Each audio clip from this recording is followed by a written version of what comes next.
Loveland in the title game, 17-12. Former Fruita Monument head coach Billy Moore joins us. Billy, good to talk with you yesterday, and thanks for coming on the program today, Billy. Oh, sure. It's always fun to talk about good times. Absolutely, and that was a really, really great stretch for your Fruita Monument football team. Multiple Southwestern League titles during that period of time when you were the head coach there. Of course, you took your team to the 2003 title game as well, facing Loveland once again, and the outcome similar, but certainly the competitiveness of that 2000 game was right there. Two great football teams, a 17-12 win for Loveland, and you had just so many really talented players. Of course, Ryan Jobe at the quarterback spot. You had Jeff Rosenberg, and we'll talk about Jeff coming up in a moment because he played a crucial role in really determining that game. Also, Andy Korn at running back, Bobby Sorensen at fullback. That was just a really, really good football team. Miles Kochaver, a very talented football team you had in 2000. You know, you look back on that team, and there were so many things that they could do to make things happen, and you never knew who was going to step up and get it done because there were so many of them that could. And in that state championship game, I believe there was 4 Division I athletes on the field all at the same time, and I've never seen so many Division I football coaches at a state championship game. And of course, that was back before they played it in Investo Field. So for those guys to show up at a hometown game to watch a game, it was a lot of fun. And, for Loveland, they had Jeremy Bloom that went on to play at the University of Colorado and was also an Olympic freestyle skier as well, really talented guy. But you had Miles Kochaver, and Miles, tremendous receiver, defensive back, went on to play against Bloom in the Rocky Mountain Showdown when Miles went to Colorado State. Miles was an all-Colorado football player in the 4A classification that season. That was just, I remember going during that game, and just those two guys, you could tell, as you mentioned, there were some really talented athletes on the field, but those two guys, Bloom and Miles, really stood out among the really talented players on the field that day. You know, it was a lot of fun because in the second half, we decided to put Miles one-on-one with Jeremy and try to take him out of the game, and that's exactly what happened. Jeremy just didn't hurt us any at all in the second half by putting Miles on him, and that was a really good move by John Arledge, our defensive coordinator, to do that at halftime. He decided that, hey, it's time, let's see what we can do with this, and it was a good move, and it gave us the opportunity to get back into the game because we were down 17-6 at halftime, and we came back, and we basically we'll talk about Jeff Rosenberg, but we really did win that game, and it was a lot of fun. Billy Moore, former head coach of the Fruita Monument Wildcats, coach of the 2000 state runner-up team, joining us today on the program, along with Miles on the defensive side. I mean, he had a lot of talented players on that side for John Arledge. Among them was Wasey Clark. He was an all-Southwestern League linebacker. Wasey, of course, went on to play college football, was a heck of a linebacker for your defensive unit.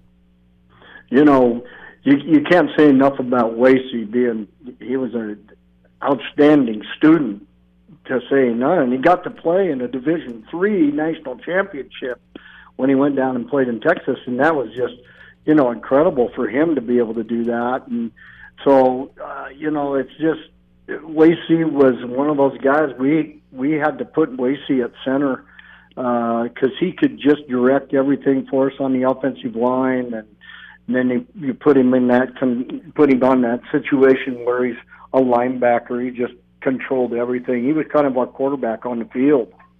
You mentioned you went to play college football, played D3 title game at Trinity University in San Antonio. So, of course, it still is here in town with his family business, Clark and Company. So, Wasey, just a heck of a player for that football team. But Ryan Jobe is a guy that I always remember a lot from that team as well, because Ryan Jobe was just he was a really good athlete, but he was such a character. He was just such a calming influence on a football team, a guy that could make everybody, I think, kind of laugh around him a little bit, kept everybody loose, Billy, as your quarterback, and boy, he was a really good signal caller for you.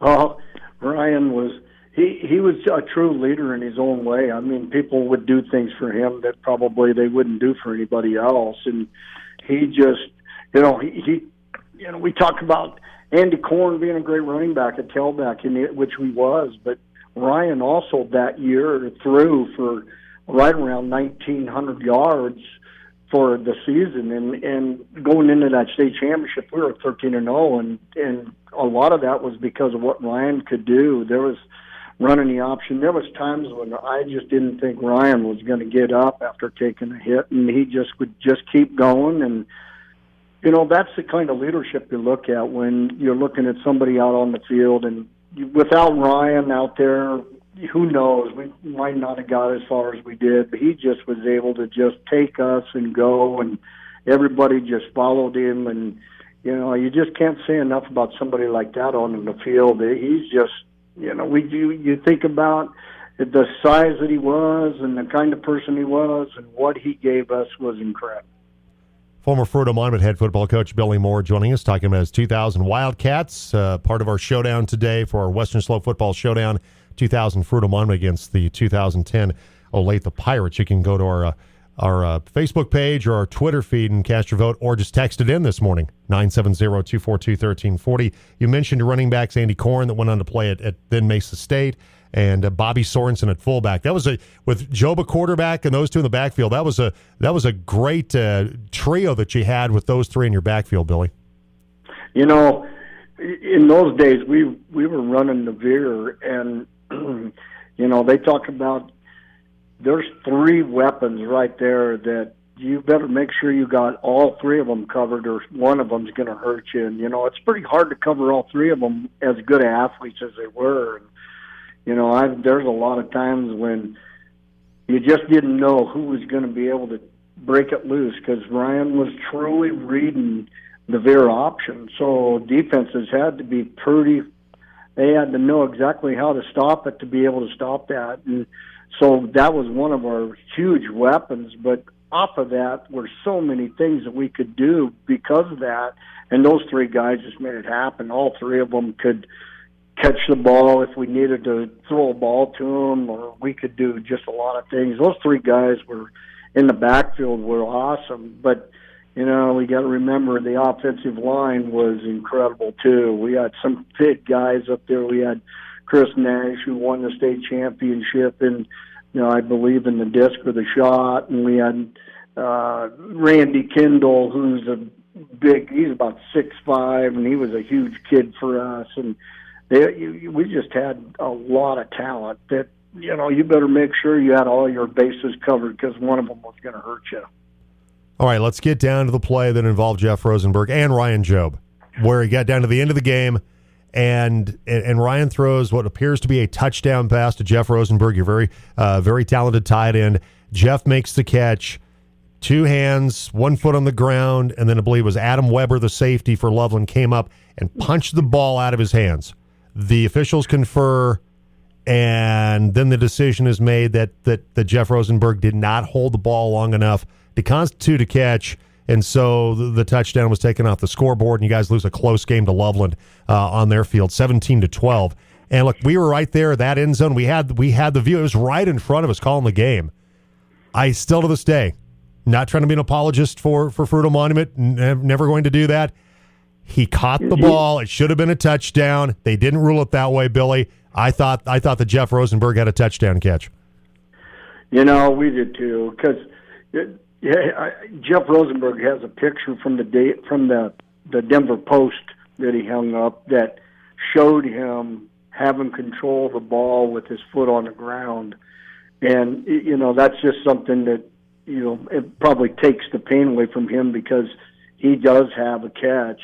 He caught the ball with his foot on the ground, and he was turning in celebration basically when he got hit by the safety and then knocked the ball out of his hand. And basically it was we have to agree it was all a catch. And so state runner-up with an asterisk behind it, that's a good way to look at it, because it definitely was it was a great game. It was a great game to be involved in, and too bad that it didn't work out for what it should have worked out for. It just, officials have a tough job, and it's hard to make tough decisions like that sometimes, and they don't have the replay to fall back on, and so it's tough. But we kind of all know how that turned out. Yeah, it's too bad. It would have been great for Fruita to get the high school to get its second state championship, the first as Fruita Monument, but certainly the second in school history is the Wildcats, and that 66 team is part of our field this year as well that won the state title for Bill Noxon back then. But boy, you gave us a lot of great memories during that time, Bill, with that crew, and that was a great season for your Fruita Monument Wildcats, despite the outcome of that game. I know that here in the last several years, you've coached in some different staffs. You were the Plateau Valley coach for a while. You've been out of football for a little bit. Any plan, like Rocky Woodworth, to come back and maybe do a little coaching at some point? You know what? I never get it out of my mind, and I never want to be.